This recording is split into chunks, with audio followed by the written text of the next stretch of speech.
Auspicia este segmento AIPSA, Corredores de Granos.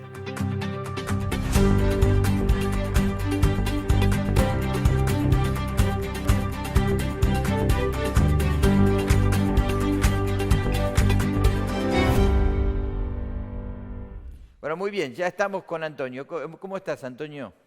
Salva, muy bien, ¿cómo estás? Gusto en saludarte. Carlitos, gusto en saludarte igualmente. Bien, ayer dijiste cosas muy interesantes en un chat que estuvimos conversando y a su vez hizo una nota muy importante Antonio Ochoa en El Economista, que le recomendamos a todos que la lean. Si no la encuentran en El Economista, en mi Twitter yo la colgué referenciada, así que quería que hablemos algo de eso, porque hay mucho ruido con India, mucho ruido con Rusia, si dejan salir barcos de Ucrania, mucho ruido en Estados Unidos con posibilidades de intervención. Aclaranos un poquito la cabeza porque estamos mareados con tanta información.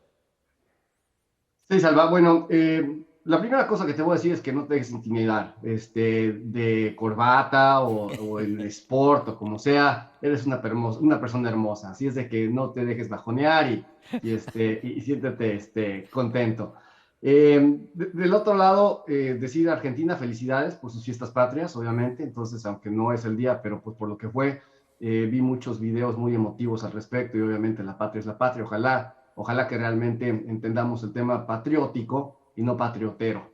El resto, simplemente, hay mucha información. Yo en la columna que escribí, o que es algo que hago constantemente en El Economista, pero la de ayer la publiqué porque me parecía, o le di más vuelta, porque me parecía interesante la situación de contraponer dos vectores, como lo estaba escribiendo. Un vector que te habla de existencias contra, o sea, lo que existe en inventarios contra lo que está disponible.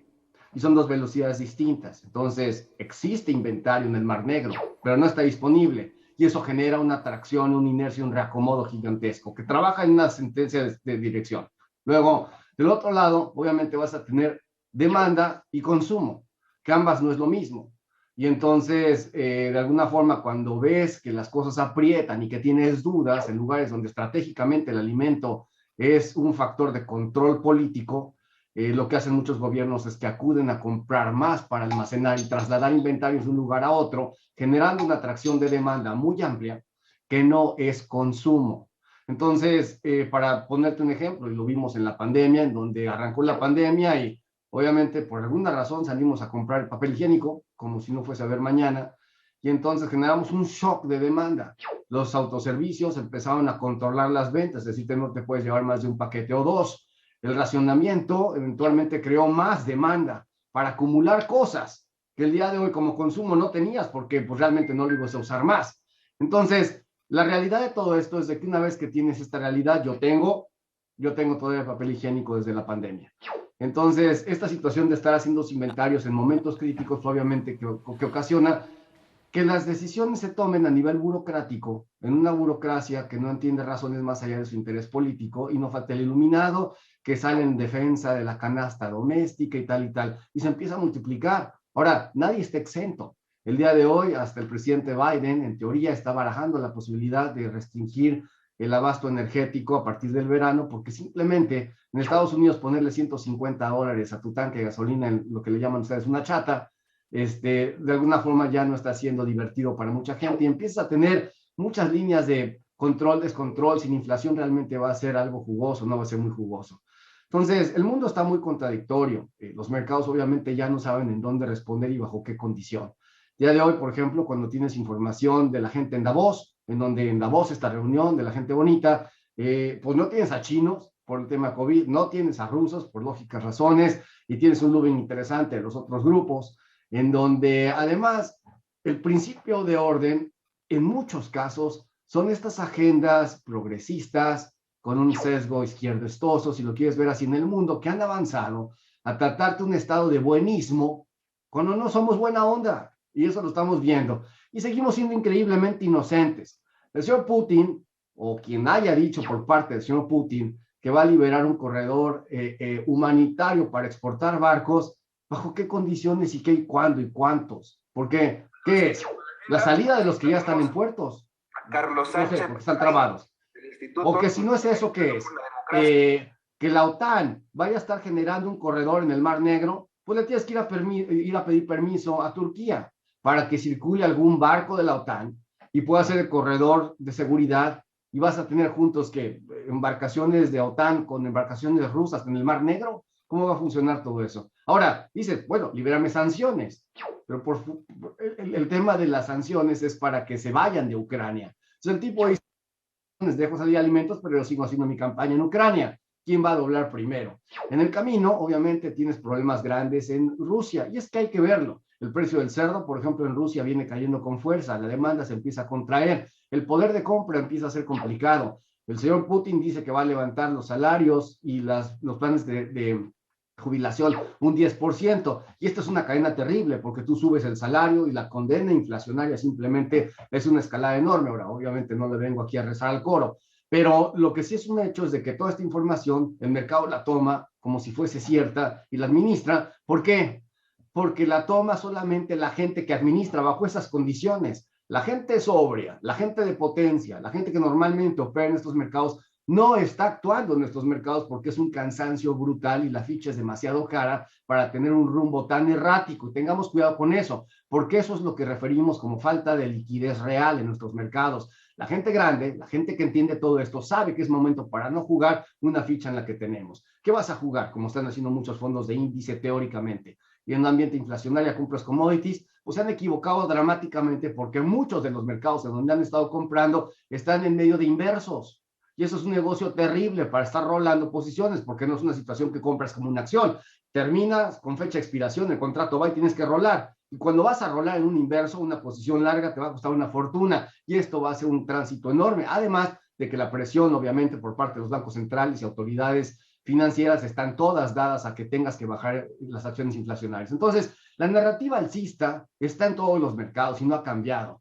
Pero no tenemos ni la gasolina, literalmente no la tenemos, para poder echarle más liquidez a un mercado que está haciéndose restricto de liquidez. Y en el camino tenemos disparidades, con un dólar debilitando teóricamente, pero con monedas en países emergentes levantándose, como lo que sucede en Brasil, lo que está sucediendo temporalmente en México, que son efectos temporales, pero que tienen mucha influencia en la licencia original que te había dicho, en donde tienes inventarios existentes, pero no están disponibles. El agricultor norteamericano lo acaban de blindar con $6,000 millones en subsidios varios por pérdidas de años pasados, en un ambiente dubitativo de siembras y no sembró, si va a sembrar y estamos en esas. Obviamente el tipo no se va a poner a comercializar y va a esperar un poquito más adelante. Entonces, la restricción de estos inventarios en términos de intención de venta, como también sucede en Brasil por el tema del real, pues obviamente te dice que la velocidad desde que lo que quieras que sea existente va a salir caro.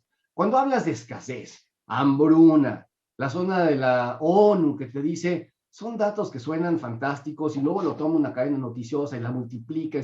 Todos los años estamos en una condición de escasez potencial, simplemente si tenemos descondición climática y no se hace mediático. El día de hoy sí, porque tenemos muchos catalizadores y obviamente haces muchas chispas con mechas cortas. Ahí la realidad es que todo lo único que hice, o lo que intenté hacer en la columna fue plantear este tipo de cosas. No tenemos escasez.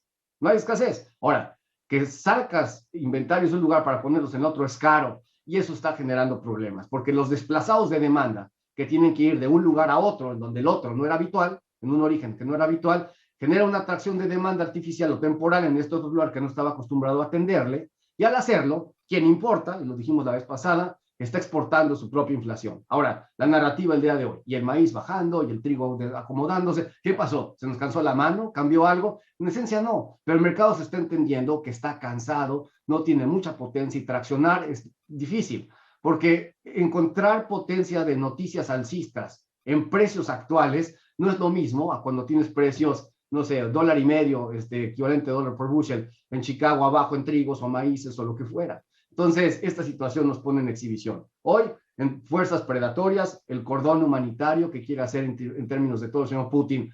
Si tú crees que el señor Putin es buena onda, criaturita, ni cómo ayudarte. Si el otro es el tema de que tienes peste porcina en Alemania y tienes ya brotes de peste porcina en Alemania en granjas, no son animales, o una granja o dos, no son animales salvajes, y que eso es otra cosa que también es restricta de la demanda.